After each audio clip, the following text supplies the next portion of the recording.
বাবা আসসালামু আলাইকুম। তুই এনে আচ্ছা এখানে শাহজাহান মজুমদার কে? তার সাথে তোর কি দরকার? একটা কাজ আছে, তুমি বুঝবে না, বলো। বুঝায় বল, তাহলে তো বুঝবো।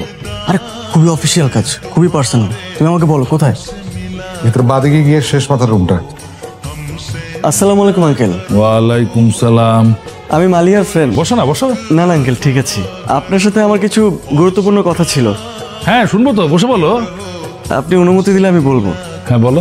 আমি মালিয়াকে পছন্দ করি, ও মালিয়াও আমাকে পছন্দ করে, তাই আমি ভাবলাম যে আপনাকে বিষয়টা জানানো দরকার। বেশ, তো তো এটা তো মুরব্বীদের ব্যাপার, তাই না? তোমার বাবা মা কে আছে নিয়ে আসো, আমি তার সাথে আলাপ করি। জি জি, আমার বাবা বাইরেই আছেন। বাইরে দাঁড় করে রাখছো কেন? তুমি নিয়ে আসো, নিয়ে আসো, নিয়ে আসো। দাও দাও, জি, নিয়ে আসো। একটা মিনিট। বাবা ভেতর আসো। কেন, কি হয়েছে? আরে আসো না। কি হয়েছে বলবি তো? আর তুমি আসো তো। আরে আসো। বুঝলাম না। আঙ্কেল, আমার বাবা। আসলে তুমি সেই প্লেয়ার রে, একেবারে একের অভিনেতা।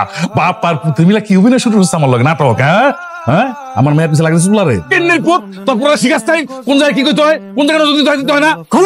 আপনি আমাকে যাবো না বলেন, আমার বাবাকে কিছু বলবেন না।